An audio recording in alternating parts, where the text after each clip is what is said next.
Boppity bop bop bop bop, yeah. It's your boy Matt Diazable coming at you with the new album review. Thanks for coming on by, guys. Today I am checking out the latest album from Poppy with her new album, Negative Spaces. Yeah, so if you don't know anything about this girl, Poppy is as her name says, a pop artist, but yet she kind of puts a little bit of her own spin on it by incorporating a lot of elements of death metal, metalcore, and even black metal with like really intense guitars and blast beats at times, and her huge vocal range of nasty screams.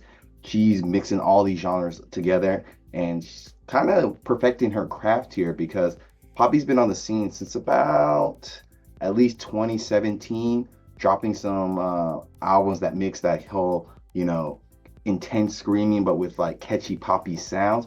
And I think she's really been able to refine her skills with this latest album because I think she was able to collaborate with some really good producers and musicians for this album. And as I was doing my research for this album, I discovered that she worked with Jordan Fisher. I think his name is Jordan Fisher or Jordan Fish of Bring Me the Horizon fame. He was in Bring Me the Horizon for a couple of years. And as I was listening to this album, I kept thinking like, yo, this album sounds like stuff from Bring Me the Horizon, but like 2.0 version of it.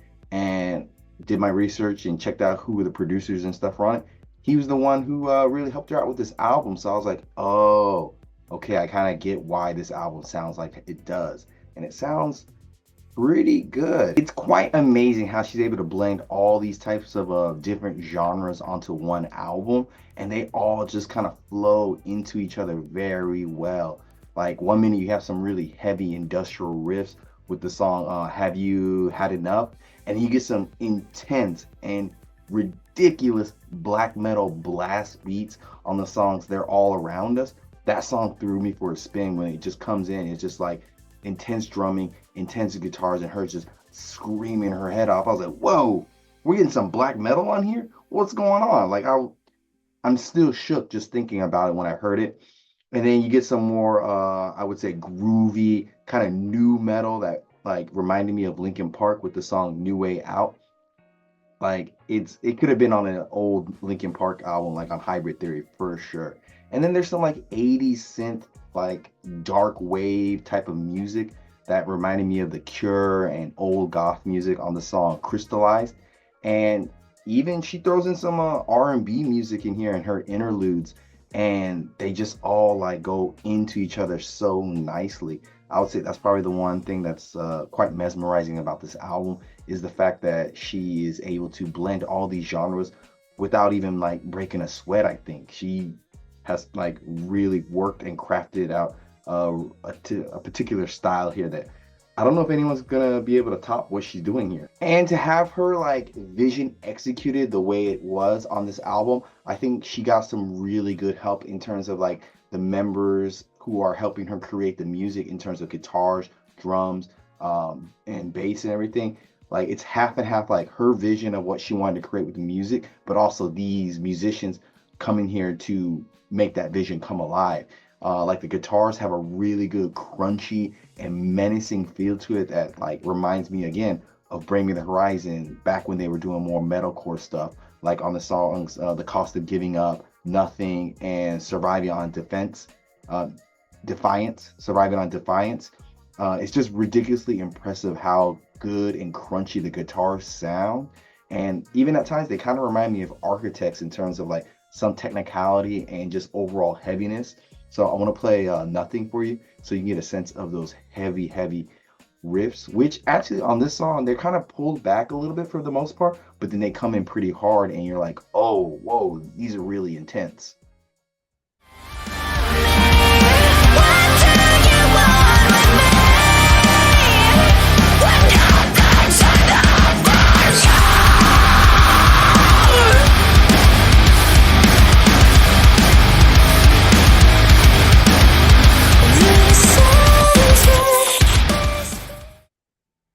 Yo, she got them riffs. I would say the drumming on here is just as tight and as heavy as the riffs.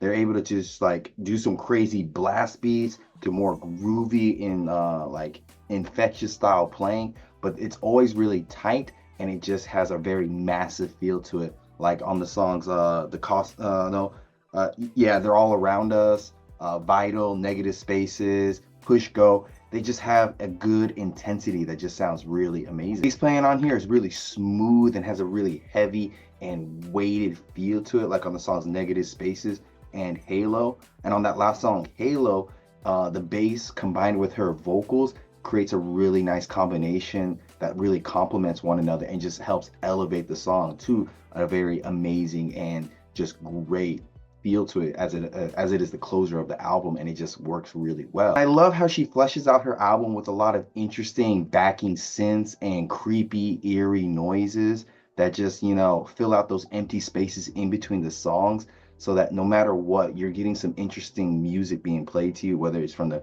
guitars, the synthesizers, her vocals and stuff. Everything seems well crafted and detailed and just, you know, just uh, perfectly made, I guess. That's the best way I can say it right now off the top of my head. And I think a great example of that is on the song Crystallized.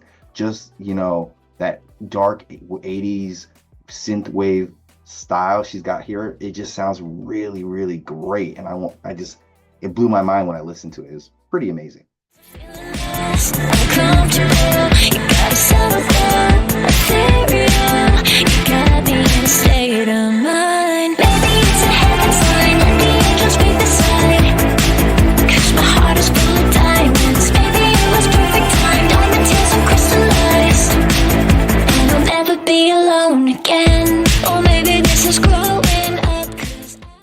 Really, like, you know, those little touches she added into this album just sound really great. Vocally, I just can't get over how, you know, what first the production on her vocals sound really good. She always sounds crisp, clear, and just coming in nicely. But she has such a good range of sounding really soft and very delicate to sounding just like intensely demonic with her blood curdling banshee like screams that, you know, I think she can go toe to toe with any metal vocalist, and the fact that she can easily do both like is crazy. And I think like almost any song, any track on this album can be picked out and can show her amazing skills in terms of her vocal performances. But I would say some standout moments on this album with her vocals are on the songs They're All Around Us, Crystallized, the center's falling out, and Nothing. Like, it's amazing how she is a female vocalist, but when she does her screams, it'd be hard to tell like who's a male, who's a female as a vocalist, because she can teeter that line very well.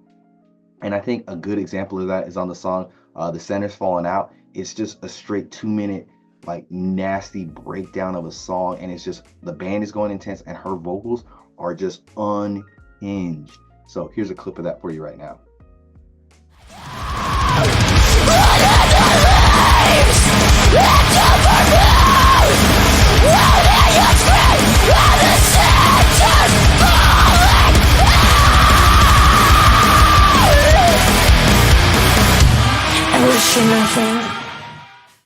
Girl can scream. I think she's able to scream and do these clean vocals so well because the lyrics here are well written and they don't seem too like lowbrow kind of bullshitty lyrics. They seem very like well written out, have some good metaphors to them, and just, you know, seem very, very personal for her on this album. It sounds really impressive. So overall, I think that this album, she didn't really fuck around too much. She wanted to make an album that, you know, transcended a lot of different genres. And one thing, make like pop music more accessible to death metal fans and make death metal more accessible to pop fans. Like she's bridging a lot of different genres here that I don't care who you are, you're gonna find something on here that you like for sure. Even if there's like a bunch of other genres here you don't like, you're gonna find at least one song you're gonna enjoy here. And I think if you're a fan of Bring Me the Horizon, Linkin Park, Evanescence, Kylie Minogue, Architects, The Cure, and like any of these other bands and musicians I've mentioned, I think they've all influenced her on this album, and she's not afraid to show her influences with this album. And so I gotta say, she did the research. She took her time to make this album, and it seems like a well-crafted piece of art here. I I can't praise this album more than enough. I was blown away because it's almost the end of 2024. I thought maybe most of like the albums that I enjoyed were pretty much all released, but this one, it snuck up on me. And so I gotta say, Poppy's new album, Negative Spaces, good and great. 9.5 out of 10. Links down below. Tell me what you think about this album. Yeah, my first time really checking out Poppy. I was very impressed. Well, I guess I've checked her out before, but this is my first time reviewing her. So awesome. Till next time, guys. See you in the pit.